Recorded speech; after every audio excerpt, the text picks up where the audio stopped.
नमस्कार मित्रांनो, श्रद्धाज किचन मध्ये तुमचं स्वागत आहे. सध्या लॉकडाऊन चालू आहे आणि लोकांना काहीतरी चटपटी स्ट्रीट फूड खायची इच्छा झाली असेल, तर मी तुमच्यासाठी घेऊन आली आहे ओलिव्ह स्ट्रीट स्टाईल. चला तर इन्ग्रेडियंट्स काय काय लागतील त्याच्याकडे वळूया. ही चिंचेची आणि गुळेची चटणी मी करून घेतलेली आहे. याची रेसिपी लवकरात लवकर मी तुमच्याबरोबर शेअर करते. तरी मी शॉर्टमध्ये तुम्हाला सांगू इच्छिते की ह्यामध्ये आपण 1 वाटी चिंच आणि 1 वाटी गूळ हे छान शिजवून घेतलं आहे. आणि ते शिजवून घेतल्यानंतर एकदा मिक्सरमध्ये बारीक करून घेतलं आणि त्याच्यानंतर सगळा कोळ आपण काढून घेतला आहे. त्याच्यानंतर आपल्याला जे सुके इन्ग्रेडियंट्स टाकायचे आहेत ते, हा कांदा आहे बारीक, 2 मीडियम कांदे मी बारीक चिरून घेतले आहेत. हा एक मोठा टोमॅटो बारीक चिरून घेतलेला आहे. सध्या कैरीचा सीझन आहे, सो मी कैरी पण ऍड करणार आहे. तर ही तुमच्या आवडीनुसार ऑप्शनलही आहे, असेल तर तुम्ही टाकू शकता, नसेल तर तुम्ही स्किपही करू शकता. हा मी केला आहे मिरचीचा ठेचा.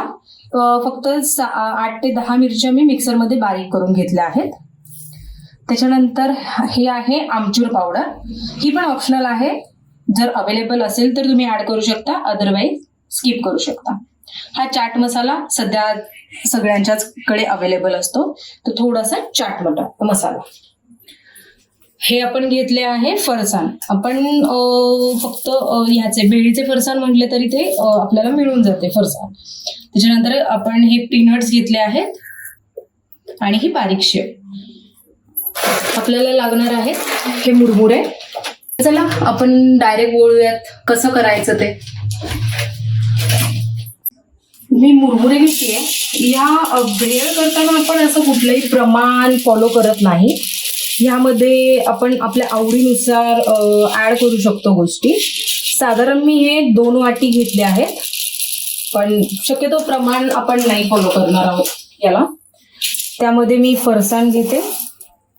ते तुमच्या आवडीनुसार, तुम्हाला जास्त आवडत असेल तर तुम्ही ऍड करू शकता.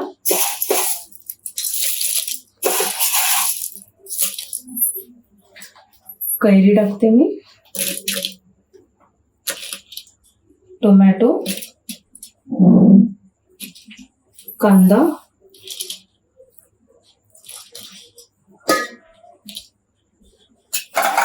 आणि हा ठेचा. हा सुद्धा तुम्ही तुमच्या आवडीनुसार ऍड करू शकता. एखाद्याला तिखट हवं असेल तर तुम्ही एक्स्ट्रा ऍड करू शकता, आणि छोट्या मुलांसाठी तुम्ही स्किपही करू शकता किंवा कमीही घालू शकता. चाट मसाला, आमचूर पावडर,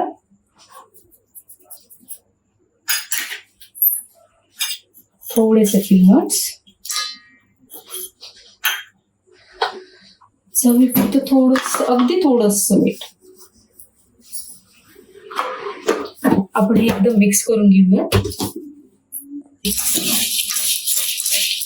हे छान आधी सगळं सुकं इन्ग्रेडियंट्स आहे ते छान मिक्स करून घ्यायचे. आपण थोडंसं फरसाण ऍड करतो. हे प्रत्येकाच्या आवडीनुसार असतं. एखाद्याला जास्त फरसाण आवडत नाही, एखाद्याला खूप फरसाण वगैरे आवडतं, सो आपण हे चवीनुसार आपल्या ऍडजस्ट करू शकतो. तसे आपण भेळमध्ये किंवा कोणत्याही यात मेजरमेंटने जात नाही. चला आपण ही जी चिंच गुळाची गोड चटणी बनवली आहे ती घालू.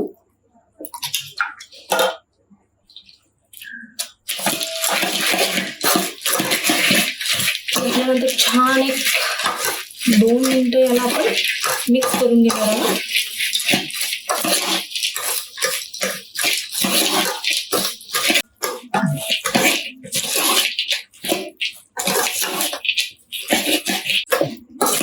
आपली ही भेळ मस्त मिक्स करून झाली आहे.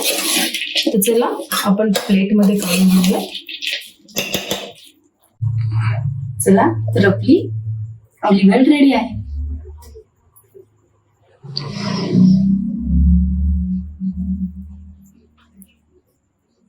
तुम्ही जर माझा चॅनल फर्स्ट टाइम बघत असाल तर त्याला नक्की शेअर, लाईक आणि सबस्क्राईब करा, जेणेकरून तुम्हाला नवनवीन रेसिपीचं नोटिफिकेशन लगेच मिळेल.